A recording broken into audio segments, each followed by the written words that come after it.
Great to have you with us. It's exactly 4 o'clock. This is Today on ENCA. Great to have you with us. I'm Gareth Edwards. We'll go back to the State of the City address, what the mayor has said about the City of Gold in a couple of minutes. Before we get to that, emojis is our top story. That's right, emojis with sexual undertones. We're going to change the way you look at emojis. Why? It's been the focus once again at the Judicial Conduct Tribunal into the conduct of Eastern Cape Judge President. We'll be speaking to linguistics experts. You've seen her speaking now, Dr. Zakeera Docrat.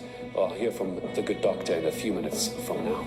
Advocate Griffiths Marunsela is cross-examining forensic and legal linguist Dr. Zakeera Docrat at the tribunal that is looking into allegations of sexual harassment against Mbenenge. At the moment, it's all about the emojis and what those emojis mean that were shared between the two.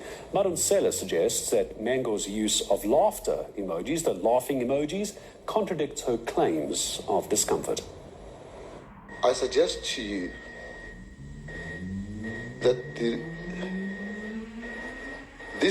use of the emoji, rolling with laughter emojis, was understood by the respondent to mean somebody who's being jovial, comfortable, and joking about the conversation, in the same way that he used it in response to the complainant in that jovial manner. Will you have a problem with that proposition? No, I don't. And to the extent that both of them used it in that fashion, in a jovial manner, or being amused by it, you say it does not carry throughout all the messages? No, because it would be context specific of what was happening at that time. But when you prepared your report or your opinion or expert opinion, you did not have regard to the JP's response? No, as I indicated yesterday, I had no sight of that. All right, so there in the hot seat, the country has been watching her testimony the past few days, and what a pleasure to welcome to ENCA Dr. Zakeera Docrat, who's been talking about the linguistics that were used, the tone that was used, and also the emojis that was used. She's a forensic and legal linguist and researcher. Dr. Docrat making time for us this afternoon. Doctor, great to have you on ENCA.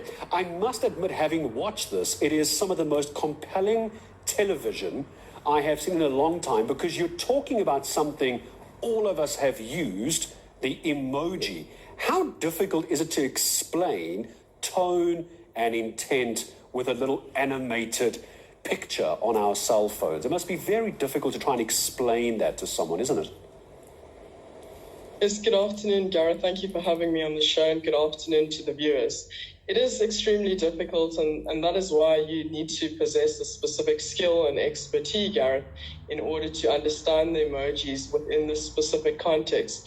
You are quite right, Gareth, as you point out that we use our emojis very freely in our day-to-day communication, but obviously within the context of this tribunal, the spotlight has been on the non-standard use and in some instances the standard use of the emojis. Known each other for years, it would just be a joke between the two of us. So you're looking at emojis, but what you're really looking at, Doctor, is the relationship before the emojis were sent, isn't it? Isn't that the fact? That is correct, Gareth. And you know exactly how you point out with the eggplant, with the peach and so forth, or the banana. It's wholly inappropriate to be sending emojis of that nature to somebody who you don't have a physical relationship with, or you're not in a consensual relationship with as well. Those emojis have different connotations, as I pointed out, Gareth. So if you and I were having a conversation about fruit and vegetables, it would be absolutely acceptable if you sent me the eggplant emoji and I sent you the peach emoji. There would be no dispute in that regard, Gareth. But if we were not talking about buying fruit and vegetables or consuming fruit and vegetables, and it becomes sexual in nature, which it was in this instance, then the connotations obviously change the meaning. It's about the interpretation, isn't it? The interpretation for each person, because maybe you've sent me something, or maybe not put you in the spotlight here.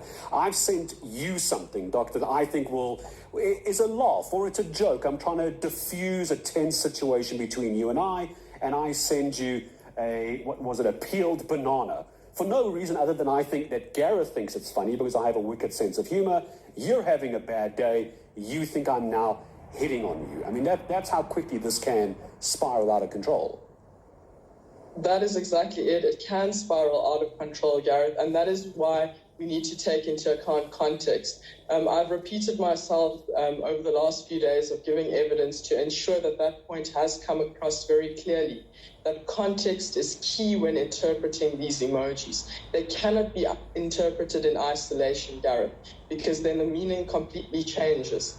It also will go down to the nature of our conversations that have been unfolding. We cannot just analyze one specific emoji, Gareth, within a conversation. So if you've just sent me one text or I've just sent you one text, that is not a sufficient data set for a forensic and legal linguist for me to analyze from a professional perspective.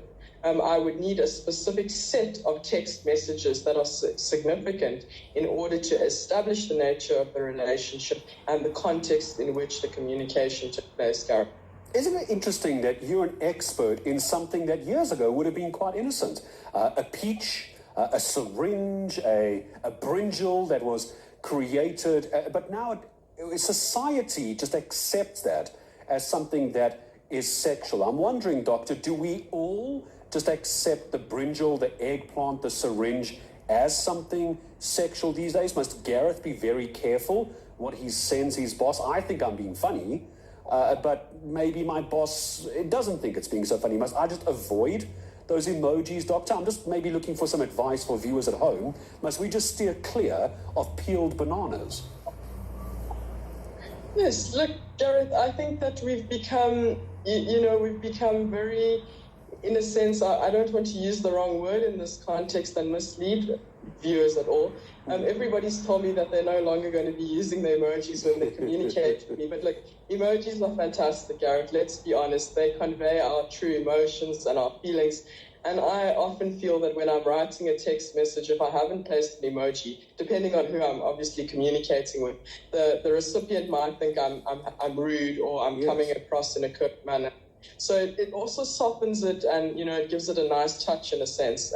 It conveys that nonverbal communication with emotion and tone that we wouldn't get from written text. So it has its advantages. But yes, I mean, you shouldn't be sending the peeled banana or the eggplant or the peach very freely, unless you are specifically talking about it within the context of food, then it is absolutely fine, Gareth. But if you are just sending it to somebody, and my grandmother had sent it, you know your grandmother, and you know that she would have sent that to you accidentally. Yeah. There would be no sexual connotations attached to that message at all.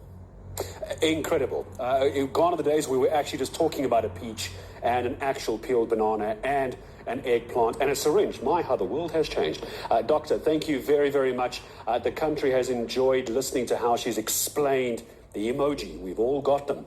And this is why she's a leading voice, forensic and legal linguist and researcher, Dr. Zakeera Docrat. I'd like to spend some more time with her one day when we